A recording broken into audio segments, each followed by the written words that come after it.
अमन कुमार अपराधी नहीं है, ये केस पूर्णतः गलत है। ये हम जरूर आपको कमेंट कर सकते हैं कि केस गलत है। कुछ मुस्लिम समाज के लोगों का भी नाम है, लेकिन मुस्लिम समाज के किसी भी व्यक्ति को अभी तक गिरफ्तार नहीं किया गया है। जब सांसद महोदय जी को यहाँ का बात पता है, यहाँ के लोगों को यहाँ का बात पता है, तो शायद सबको पता होगा कि अमन कुमार जो है निर्दोष है। कि जब जुलूस निकला उस समय पुलिस प्रशासन कहाँ था और किस रांची से किसने फोन किया?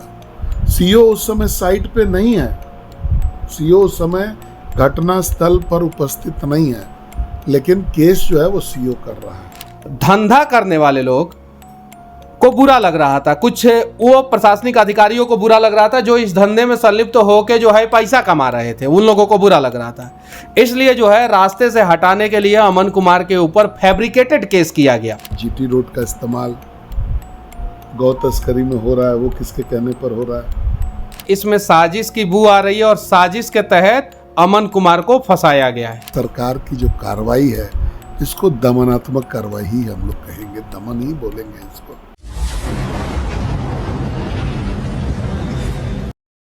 देखिए, किसी एक व्यक्ति पर जो है उंगली उठाना कितना उचित होगा तो हम नहीं जानते हैं, लेकिन पूरा सरकार इसी एक काम में लगा हुआ। जीटी रोड का इस्तेमाल गौ तस्करी में हो रहा है, वो किसके कहने पर हो रहा है, ये भी जांच का विषय है। यहाँ रामनवमी में डीजे नहीं बजता है, वो किसके इशारे पर है? तो इस सरकार में ऐसी बहुत सारी घटनाएं हो रही हैं जो एक वर्ग विशेष को खुश करने के लिए हो रहा है। यहाँ के लोगों को समझना पड़ेगा इस बात को। ये तुष्टीकरण का राजनीति है। इस देश में कोई भी रोड हो, कोई भी सड़क हो, वहाँ से कोई भी जुलूस का आना जाना बैंड नहीं है। ये मोदी का इशू बहुत दिन से चल रहा था। सरकार का दायित्व तो बनता था कि जिन लोगों ने भी इसको रोका है उस रोड को उससे फ्री कराएं, और कोई भी आदमी कहीं से जा सकता है, आ सकता है। इसी रोड पर पूरे भारतवर्ष में कहीं पर भी रोक नहीं है। सरकार जब नाकाम हुई तो कोई व्यक्ति, कोई ग्रुप, समूह अगर उस काम को करता है और लोकतंत्र को बचाता है तो उस पर सरकार की जो कार्रवाई है इसको दमनात्मक कार्रवाई ही हम लोग कहेंगे, दमन ही बोलेंगे इसको। लेकिन ठीक है, आज अमन जेल में है। हम लोग प्रयास करेंगे कि सबसे पहले कि वो बाहर निकले। आपके माध्यम से जो एक चीज़ हम आपको, लोगों को बताना चाहेंगे, जिला प्रशासन को बताना चाहेंगे, आपको भी बताना चाहेंगे कि अमन कुमार अपराधी नहीं है। जेल गया है तो उसको ऐसा नहीं समझ लीजिए कि कोई अपराध करके जेल गया है। धर्म प्रचारक है, अत्याचार के खिलाफ लड़ते हुए जेल गया है, और जेल से जब निकलेगा तो भी उसकी उतनी ही सराहना की जाएगी एक सर्कल में जो आज हो रहा है। सर, ये चुनाव के बाद ही उनको क्यों जेल भेजा गया? देखिए, ये बात तो आपको जिला प्रशासन से पूछना चाहिए। टाइमिंग के विषय में केस उन पर रजिस्टर किया गया था, ये केस पूर्णतः गलत है। ये हम जरूर आपको कमेंट कर सकते हैं कि केस गलत है। केस करने का कोई औचित्य नहीं बनता था। जुलूस शांति प्रिय ढंग से पास कर गया था। जुलूस में वापस लौटने के क्रम में प्रशासन के द्वारा बाधा करने पर ये जो सिचुएशन है ये उत्पन्न हुआ। ये दोनों समुदाय में से किसी ने सिचुएशन को क्रिएट नहीं किया। जुलूस गुजर गया। गुजरने के बाद जब लोग अपना घर जा रहे थे उस समय प्रशासन इंटरवीन करती है और मामला खराब होता है।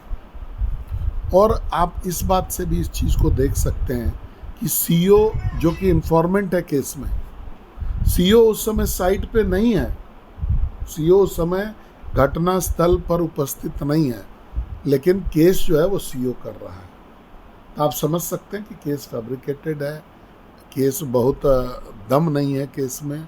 लेकिन अब जिस प्रकार की सरकार इस राज्य में है उससे हम लोग यही उम्मीद कर सकते हैं कि वो जातिगत तरीके से तुष्टीकरण करेगी, एक वर्ग विशेष को फ़ायदा पहुंचाने का, उनके इशारे पे काम करने का काम करेगी। मैं तो आपके माध्यम से ये भी पूछना चाहता हूं कि जब जुलूस निकला उस समय पुलिस प्रशासन कहाँ था? और किस रांची से किसने फोन किया? प्रशासन को ये बताना चाहिए कि रांची से किसका फोन आया जिसके बाद की ये कार्रवाई करने की जरूरत पड़ी, ये केस करने की जरूरत पड़ी। जैसा कि सांसद महोदय ने कहा कि अमन अपराधी नहीं है, पहला चीज़। और सांसद महोदय ने ही कहा कि जब जुलूस शांतिपूर्वक चला गया था और उसके बाद से वापस आ रहा था, तो कहीं नहीं तो कहीं इसमें साजिश की बू आ रही है और साजिश के तहत अमन कुमार को फंसाया गया है। सोशल एक्टिविस्ट है, अपने धर्म की बात करते हैं, झारखंड के लोगों की बात करते हैं, झारखंड के गरीबों की बात करते हैं, इसलिए जो है उन्हें फंसाया गया। अब कहाँ से फ़ोन करके फंसाया गया, क्यों इस प्रकार? देखिए, उस घटना में जो है कुछ मुस्लिम समाज के लोगों का भी नाम है, लेकिन मुस्लिम समाज के किसी भी व्यक्ति को अभी तक गिरफ्तार नहीं किया गया। एक पर्टिकुलर समाज के लोगों का, धर्म के लोगों को गिरफ्तार किया गया। जैसा कि सांसद महोदय ने ही कहा कि गौ तस्करी का हब बन चुका है। चौपारण में अक्सर जो है गौ तस्कर को पकड़ा जाता है, उसके बाद से छोड़ दिया जाता है। तो ये सारे चीज़ों के खिलाफ अमन कुमार थे और इससे जो है यहाँ के कुछ धंधा करने वाले लोग को बुरा लग रहा था, कुछ वो प्रशासनिक अधिकारियों को बुरा लग रहा था जो इस धंधे में संलिप्त होकर जो है पैसा कमा रहे थे, उन लोगों को बुरा लग रहा था। इसलिए जो है रास्ते से हटाने के लिए अमन कुमार के ऊपर फैब्रिकेटेड केस किया गया। और ये सारा बात मैं सांसद महोदय के वीडियो से बोल रहा हूँ, जो मनीष जायसवाल जी यहाँ के सांसद हैं, उनके वीडियो से बोल रहा हूँ। अब ज़रा बताइए, जब सांसद महोदय जी को यहाँ का बात पता है, यहाँ के लोगों को यहाँ का बात पता है, तो शायद सबको पता होगा कि अमन कुमार जो है निर्दोष है। तो अमन कुमार को बचाने का हम लोग प्रयास करेंगे। अब केस जो है न्यायालय में है और न्यायालय में हम सभी मिलके जो है वहाँ पे अपने वकील को रखेंगे और उम्मीद है कि जल्द से जल्द अमन कुमार जो है हम लोगों के बीच में रहेंगे।